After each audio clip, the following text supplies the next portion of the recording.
Hello good evening guys. जैसा कि आपने कल मेरी वीडियो में देखा था, मैंने आपको निफ्टी बैंक निफ्टी की एनालिसिस बताई थी। तो जैसा कि हमने निफ्टी बैंक निफ्टी की एनालिसिस कल आपको बताई, उसमें मेरा क्लियरली इंडिकेशन था, ये इनसाइड डे बना हुआ था। मैं बुलिश बायस था मार्केट में due to the price action.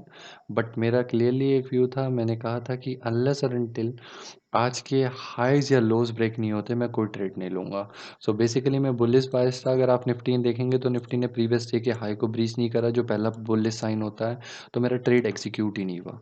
Okay, but हाँ, समहाउ 10,000 के नीचे मैंने आपको बोला था कि वीकनेस फिर से रिज्यूम होगी, सेलिंग रिज्यूम हो सकती है। तो 10,000 के नीचे जैसे ही ब्रेक हुआ तो मार्केट ने एक बहुत अच्छा सेल ऑफ दिया। ठीक है गाइस, तो ये तो हमारा इंडेक्स का व्यू कल का था। सिमिलरली मैंने बैंक निफ्टी में आपको एक चार्ट दिखाया था कि बैंक निफ्टी रेजिस्टेंस में है, ट्रेंड लाइन रेजिस्टेंस पे क्लोज भी है। ये था बैंक निफ्टी का क्लोज। अगर आप स्क्रीन में देखेंगे तो ये हाईलाइट वाला पॉइंट, दिस वन, ये क्लोज था। मैंने आपको क्लियरली बताया था, अगर इसके ऊपर बैंक निफ्टी ओपन होती है और सस्टेन करती है, देन बैंक निफ्टी आपका क्या कहते हैं, अपसाइड के लेवल दिखाएगी। तो मेरा लेवल ट्रिगर ही नहीं हुआ। इनफैक्ट बैंक निफ्टी ने यहाँ पे क्या कहते हैं, नीचे का ब्रेक डाउन दे दिया। ठीक है, तो ब्रेक डाउन देने के बाद अब क्या कल की पॉसिबिलिटी है, क्या प्रोबेबिलिटी है, मार्केट कहाँ जाएगा, तो हम निफ्टी से आते हैं, निफ्टी से डिस्कस करते हैं। सबसे पहले तो आज निफ्टी ने प्रीवियस कुछ 1 वीक के ऑलमोस्ट लोज तोड़ दिए। अगर आप देखोगे प्रीवियस 6 डेज़ के लोज तोड़ के उनके नीचे क्लोज भी है। सो क्लियरली इंडिकेट होता है कि सेंटीमेंट सेल साइड है। मीन्स लोग इसको विलिंगली सेल करना चाह रहे हैं। तो ओनली पार्ट इज़ कि मैं अभी भी इसमें क्या कहते हैं, इतना कन्विक्टेड नहीं हूँ सेलिंग के लिए, जस्ट बिकॉज कि मार्केट स्टिल, जो मैंने आपको जोन बताया था 9900 टू 10,000 का एक रेजिस्टेंस था, जिसको इसने ब्रेकआउट किया था, उसके अबव ट्रेड कर रहा है। ठीक है, तो अब कल के लिए क्या प्रोबेबिलिटी है, कल अगर मार्केट आज के लोस तोड़ता है, जो आज का लो है स्पॉट में 9900 का, अगर मार्केट 9886 का है स्पॉट में, मार्केट इसको ब्रेक करता है और 5 मिनट भी इसके नीचे सस्टेन करता है, तो हम एक सेल साइड के लिए जाएंगे। मेरा टारगेट क्या होगा, तो मैं टारगेट आपको दिखाता हूँ यहाँ पे। मेरा टारगेट रहेगा ये वाला लेवल, दिस वन स्पॉट में, ये आपका 9560 का लेवल। अब ये लेवल मैं आपको क्यों दे रहा हूँ, तो रीज़न बताता हूँ। जब मार्केट ने अप ट्रेंड स्टार्ट किया था कुछ दिन पहले, तो एक गैप अनफिल्ड रह गया था, ये वाला। अगर आप देखेंगे देयर इज़ अ गैप। तो अगर मोस्ट प्रोबेबली मार्केट यहाँ से ब्रेक डाउन देता है कल फिर से फर्दर, अगर ये क्या कहते हैं, आज का लो ब्रेक्स होते हैं, आज के लो टेकन होते हैं, तो मार्केट यहाँ पे जाके कहीं पॉज लेगा। उसके बीच में कोई भी जोन नहीं है जहाँ पे मार्केट सपोर्ट लेगा।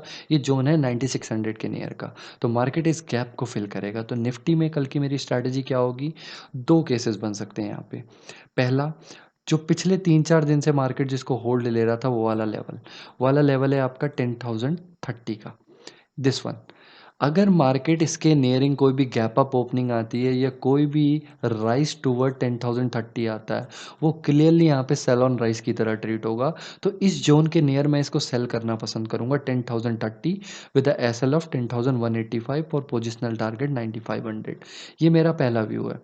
और अगर मार्केट कल फर्दर सेल ऑफ अगर आता है, जैसे it means market previous day के लो के नीचे, मीन्स जो आज के लोज हैं उसके नीचे ओपन होती है, तो देन डायरेक्टली मार्केट में एक सेल ऑफ ब्लैक फिर से स्टार्ट होगी, और वो सीधे उसके टारगेट्स आएंगे 9560 9580 के लेवल। ओके गाइस, ये तो मेरा निफ्टी का व्यू था। अब सेकंड उसमें आ जाते हैं बैंक निफ्टी। अब बैंक निफ्टी में क्या सिनेरियो है, जैसा कि आप देख रहे हो, बैंक निफ्टी ने मेरा सिमेट्रिकल ट्रायंगल का मैं बुलिश ब्रेकआउट एक्सपेक्ट कर रहा था, बट बुलिश ब्रेकआउट ना होते हुए यहाँ पे बैंक निफ्टी ने आपका बेरिश ब्रेकआउट दिया है। तो बेरिश ब्रेकआउट में अगर आप देखेंगे पैटर्न की लेंथ कितनी है, समवेयर नियर 21,900 से लेके आपका 20,300, सो ऑलमोस्ट 1,500 की इसकी विड्थ है। तो यहाँ से अब ये जो ब्रेकडाउन आ गया, तो मार्केट फर्दर ये वाला लेवल, सबसे पहला लेवल जो कल हमें दिखेगा, वो दिस वन, ये जो इसका लो है सिमेट्रिकल ट्रायंगल का, 2,200 के लेवल, 20,200 के लेवल, ये हमारा पहला लेवल होगा जो मार्केट चेस करेगा।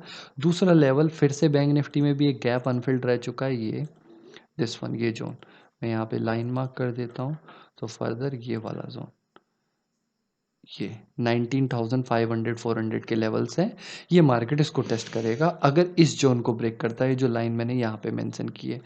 अब यहाँ पे पॉसिबिलिटी क्या है, दो पॉसिबिलिटी है। फिर से सेम, कैसे ट्रेड लेना है, मैं ट्रेड तभी लूँगा या तो मार्केट आज के लोज ब्रेक करती है और उसके नीचे सस्टेन करती है, तो मैं बेयरिश बाई साइड ट्रेड लूँगा। वरना मोस्ट प्रोबेबली क्या होगा, आफ्टर ब्रेकडाउन यूजुअली मार्केट ऐसे करके रीटेस्ट करने आएगी इस लेवल को। सो एनी राइज टुवर्ड 20,800, 20,900 और 21,000 will be treated as sell on rise. यहाँ पे फिर से सेल ऑन राइज के लिए यूज़ किया जाएगा और मैंने आपको अपने टारगेट्स बता दिए हैं। सो बेसिकली तो मेरा कल का व्यू क्या है मार्केट में फ्राइडे को, कि कोई भी राइज जो आएगा हम उसको सेल की तरह ट्रीट करेंगे, और कोई भी क्या कहते हैं, अगर गैप डाउन ओपनिंग आती है और सस्टेन होती है तो हम फर्दर सेल ऑफ के लिए वहाँ पे ढूंढेंगे। और अगर ह्यूज गैप डाउन आता है, बेसिकली ये सब हो किस वजह से रहा है, एजीआर न्यूज़ और टेलीकॉम के रिगार्डिंग न्यूज़ है, और सम बैंक्स मोरिटोरियम के रिगार्डिंग भी न्यूज़ है मार्केट में। तो उस मार्केट की न्यूज़ को ही मार्केट डिस्काउंट कर रहा है। सो बेसिकली आपको क्या करना है, अगर फर्दर बहुत ह्यूज गैप डाउन आता है तो ट्रेड अवॉइड कीजिए। जैसे कि आज मैंने कोई ट्रेड नहीं लिया इंडेक्स में। क्यों? क्योंकि मैं बुलिश बाइट था, मेरे सेंटिमेंट्स ऑलरेडी बुलिश साइड थे, बट मार्केट ने मेरे लेवल्स को ट्रिगर नहीं करा तो मैंने नहीं किया। दो मार्केट ने 10,000 के नीचे मुझे क्लियरली बेयरिश सिग्नल दिया, बट समहाउ टुडे एक्सपायरी थी तो मैं कन्विक्टेड नहीं था सेलिंग के लिए, तो मैंने अवॉइड किया। Okay guys, have a nice day, thank you. Please कोई भी ट्रेड लेने से पहले अपने फाइनेंशियल एडवाइज़र को ज़रूर कॉन्टैक्ट करें, और प्लीज़ मेरे इस चैनल को शेयर करें, सब्सक्राइब करें और लाइक करें।